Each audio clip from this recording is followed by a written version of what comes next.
축구로 생각해봅니다. 안녕하세요, 김현의 축구이야기입니다. 오늘 나눠볼 이야기는 레스터시티 대 리버풀 경기입니다. 경기 결과는 루크먼이 결승골을 넣으면서 레스터시티가 승리하면서 이변을 일으켰습니다.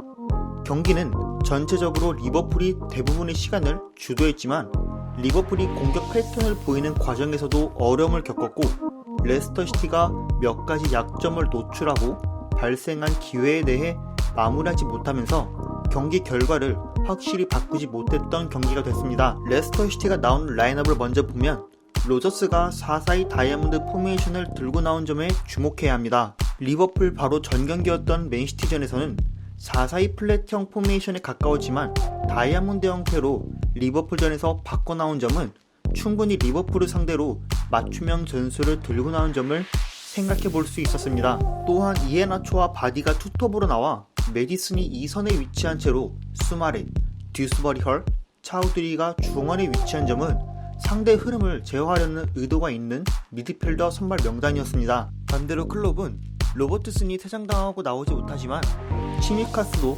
충분히 공격적으로 활용할 수 있는 선수이고 충분히 마네와 좋은 호흡을 보여줄 수 있는 선수이기 때문에 좌측면에 대해서 큰 걱정은 없었지만 챔벌레인이 좌측면과 중앙으로 얼마나 이동하면서 양질의 패스를 얼마나 넣어줄 수 있는지, 혹은 파비뉴의 원볼란트 짐을 얼마나 챔벌레인이 덜어줄 수 있는지가 중요했던 관전 포인트였습니다. 이제 전술에 대해 자세히 짚어보면 로저스가 4-4-2 다이아몬드 포메이션을 들고 나온 이유는 두 가지 환경을 만들기 위함으로 볼 수 있습니다. 첫 번째는 수비 라인과 3명의 미드필더가 있는 3선 간격을 좁혀 조타나 마네 그리고 핸더슨이 위치할 2선 공간을 타이트하게 만들기 위함이었습니다. 이전에도 리버풀이 웨스트햄전과 경기에서 상대가 타이트한 공간을 남겨두고 거칠게 압박하고 들어가면 압박받는 선수는 패스할 수 있는 시야나 각도가 현저히 줄어들기 때문에 리버풀이 자랑하는 3명에서 4명이 활용하는 이타적인 플레이가 힘들어지게 되는 장면들이 많았습니다. 또 지난 토트넘전에서도 웨스트햄전과 유사하게 어려움을 겪었기 때문에 로저스는 이와 같은 두 경기에서 힌트를 얻지 않았을까 파악됩니다. 그래서 듀스버리 헐, 수마레, 차우드리는 레스터시티가 수비 라인을 극단적으로 낮췄을 때는 촘촘하게 수비 라인 앞에 위치하면서 간격을 타이트하게 만들면 최대한 1대1로 리버풀 선수들을 견제할 때 수적으로 불리하지 않게 만드는 것이 핵심이었습니다. 두 번째 이유는 리버풀이 후방 빌드업부터 어렵게 풀기 위함이었습니다.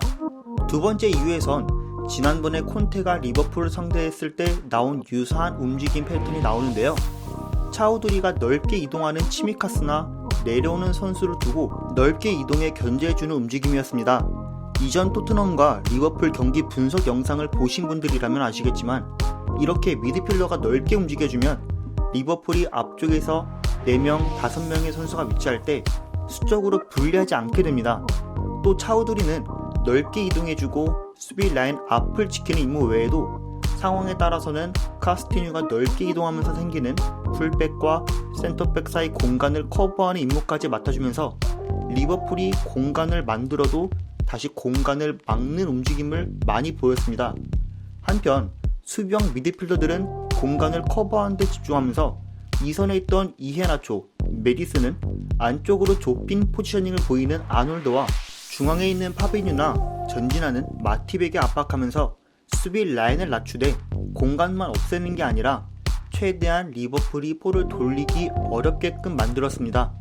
하지만 레스터시티가 이렇게 리버풀의 후방부터 전방까지 압박하는 시스템을 만들었지만 박싱데이 특징상 선수들의 체력에도 분명 문제가 있었고 토트넘처럼 3선의 간격이 조직적으로 타이트하게 유지됐던 것은 아니기 때문에 리버풀이 측면을 전환하는 타이밍에서 레스터시티의 미드필더들의 간격이 서로 멀어지는 장면도 충분히 여러 차례 나왔기 때문에 리버풀이 빠른 템포로 패스 타이밍을 측면에서 가져갈 수만 있었다면 충분히 결정적인 기회는 더 많이 만들어질 수 있었습니다. 이러한 문제점들이 발생하면서 레스터가 56분에 루크먼과 틸레망스를 투입하면서 전방에 바디 혼자 두고 양쪽 측면에 루크먼과 메디슨을 배치했던 이유도 측면에서 발생하는 공간도 최소화하면서 서로 간격이 멀어졌던 문제점들을 최소화시키기 위함이었습니다. 그럼에도 불구하고 전반전부터 레스터시티는 수비 라인과 3선 간격이 멀어지는 문제점도 몇 차례 보이고 있었기 때문에 불안한 수비 장면을 통해 리버풀이 공략할 수 있었던 기회는 분명 더 있었다고 생각합니다. 한편 공격 상황에서도 레스터시티가 꾸준하게 노리고 있었던 공간은 풀백과 센터백 사이였습니다. 이 부분도 리버풀 전술 분석에서도 짚었지만 리버풀 수비 포메이션 구조상 레스터시티가 반대편으로 전환하면 풀백이 전진하면서 상대 윙어를 견제하는 장면들이 생길 수밖에 없는데요. 평상시에 리버풀이 겪는 어려움 중 하나이기 때문에 핸더슨이나 마네가 주로 3선으로 내려가서 수비해주지만 이 경기 때는 수비 포지셔닝을 잘 잡아가지 못하는 장면들이 여러 차례 나왔습니다.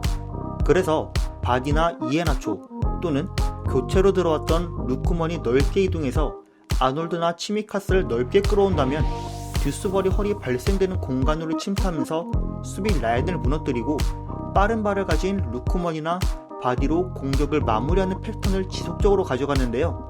경기 내내 듀스버리 헐은 공간을 찾아 들어가는 움직임을 계속 보였고 단순하지만 빠른 발을 가진 선수들이 무너져서 발생한 공간을 틈타서 침투했기 때문에 효과적으로 득점할 수 있었습니다. 물론 포워드가 반대편으로 넓게 이동해주면서 공격진들 간의 간격이 멀어지면서 고립되는 현상들이 발생했기 때문에 메디슨이 2선에서 좌우로 크게 전환해주는 패스 패턴들이 자주 나왔을 때 정확하게 연결해주는 것이 중요했습니다. 제가 오늘 준비한 분석은 여기까지입니다. 재밌게 보셨다면 구독과 좋아요 부탁드립니다. 감사합니다.